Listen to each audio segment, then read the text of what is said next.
We began hearing voices outside of our home. Faye is really upset and feels that I might have exacerbated these strange circumstances by giving them widespread exposure online. I'm gonna go dark for a few days, see if that helps. Don't worry about us. We have a few close friends looking out for us. They know the entire story.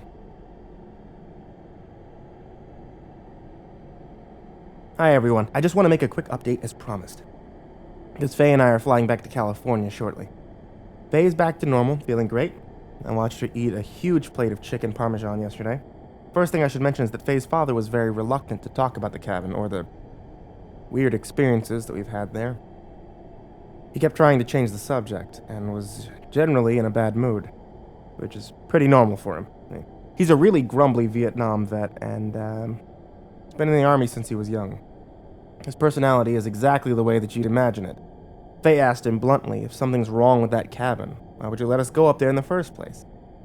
And his response was, talk to your mother.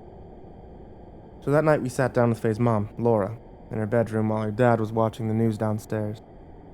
Her mom was so upset at the stories we told her. I mean, she was visibly disturbed to the point of being in tears.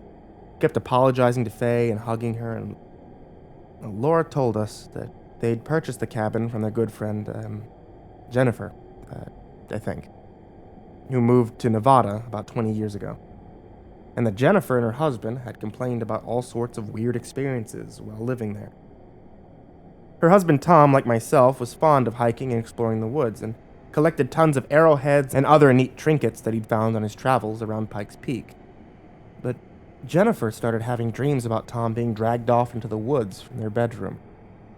She had all kinds of horrific nightmares about him being skinned and pinned up in the trees like some kind of macabre artwork.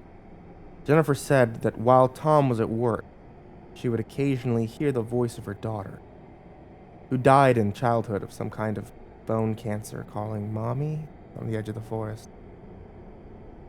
Jennifer's doctor claimed that it was the medication that she was on, and changed her meds. Tom got a new job in Vegas, and they basically noped out of here. On a lighter note, Tom hanged himself in the garage 2 years after they moved. No note or anything. Anyway, Laura, Faye's mom, and Greg, Faye's dad, only used the cabin as a getaway in the summer.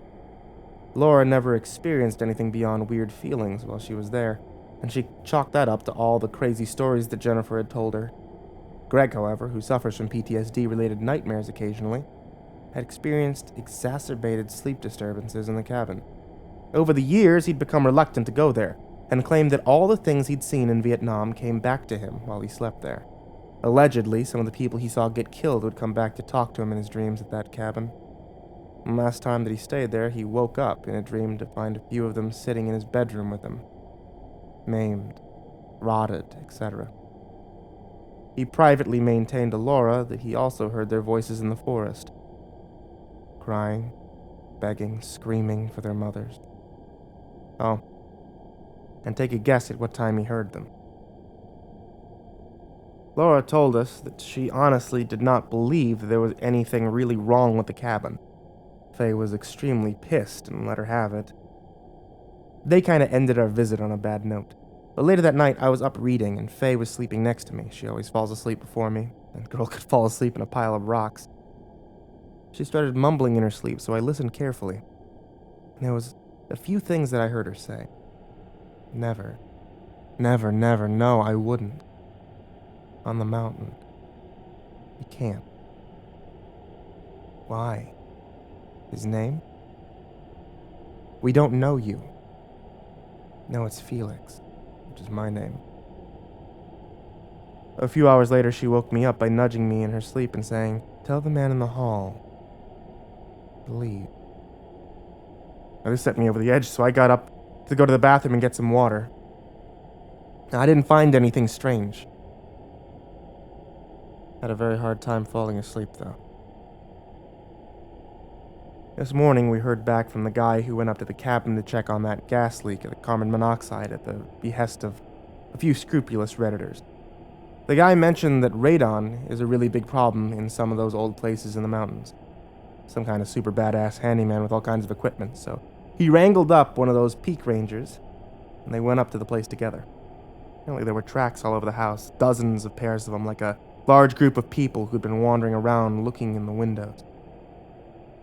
All the windows and doors were sealed the way that we left them.